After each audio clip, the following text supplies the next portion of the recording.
Hello everyone, তো আশা করি তোমরা সবাই ভালো আছো। আমিও ভালো আছি।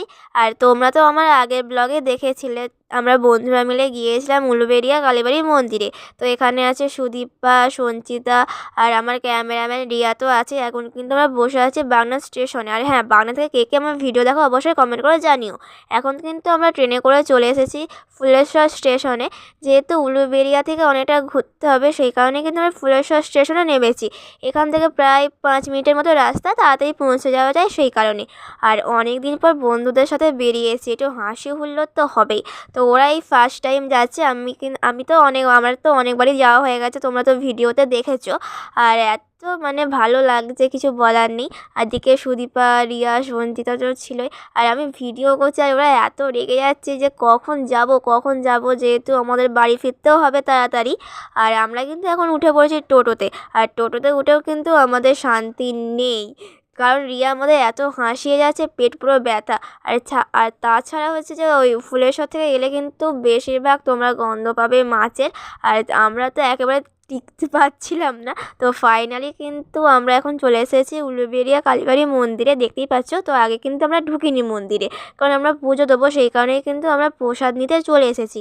আর আমরা ভেবেছিলাম হয়তো আজকে মন্দির বন্ধ থাকবে, তো মনটা খুবই খারাপ লাগছিলো, কিন্তু না, পুজো দেওয়া যাবে। সেই কারণে কিন্তু আমরা পুজো যা সামগ্রী লাগে সেগুলো কিন্তু নিয়ে নিয়েছি। তো এখন কিন্তু আমরা যাচ্ছি মন্দিরে।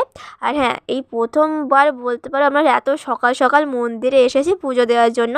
তো এর আগে এসেছি বিকেলে, সন্ধেবেলা, কিন্তু এই সকালে কোনোদিনও আসিনি, এই প্রথমবার এলাম। তো এত ভালো লাগছে, মনটা পুরো শান্তি। আর মায়ের কাছে এলে তো মনটা শান্তি হবেই, তাই না? আর হ্যাঁ, তোমরা কে কে উলুবেড়িয়াতে থাকো বা আমার ভিডিও দেখো উলুবেড়িয়া থেকে, প্লিজ কমেন্ট করে জানিও। তো এখন কিন্তু পুজো দেবো আমরা।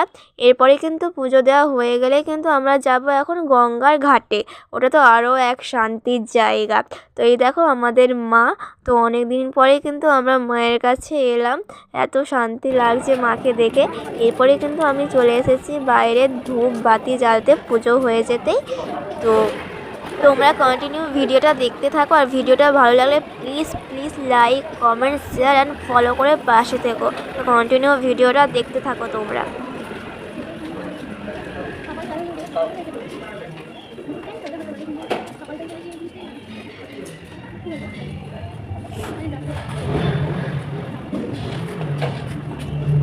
ভাই ঝুলে গেছে।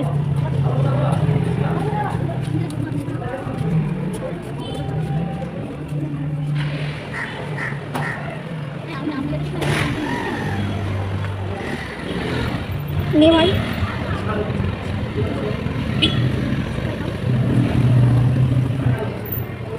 পুজো হয়ে যাওয়ার পরই কিন্তু চলে এসেছিলাম গঙ্গার ঘাটে।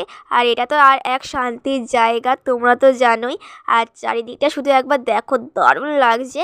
আর এখন কিন্তু জলটা অনেকটাই নেমে গিয়েছিল, আর চারিদিকটা পুরো সাদা, দারুণ লাগছিল। আর আমার তো একটুও বাড়ি যাওয়ার জন্য একটুও ইচ্ছা করছিল না, কিন্তু কি করা যাবে, বাড়ি তো যেতেই হবে।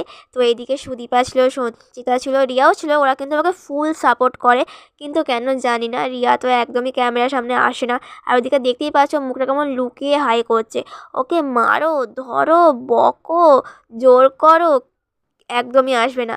তাই কি করা যাবে, আমি তাই নিজের ভিডিও নিজেই করে নিয়েছিলাম একটুখানি। তো এরপরেই কিন্তু মন্দির থেকে বেরিয়ে নিয়ে নিয়েছিলাম কচুরি আর ঘুগনি, যেহেতু সকাল থেকে কিছুই খাইনি পুজো দেওয়ার জন্য, সেই জন্য। তো এখন কিন্তু আমরা চলে এসেছি স্টেশনে। আর স্টেশনে এসে কিন্তু আমরা ট্রেনও পেয়ে গেছি, আর ট্রেনে উঠে পড়েছি। তো চলো, আজকের ভিডিওটা এই অবধি। তো আবারও বলছি, ভিডিওটা যদি ভালো লাগে please please like, comment, share and follow করে পাশে থেকো। তো আজকের মতো এখানেই, টাটা।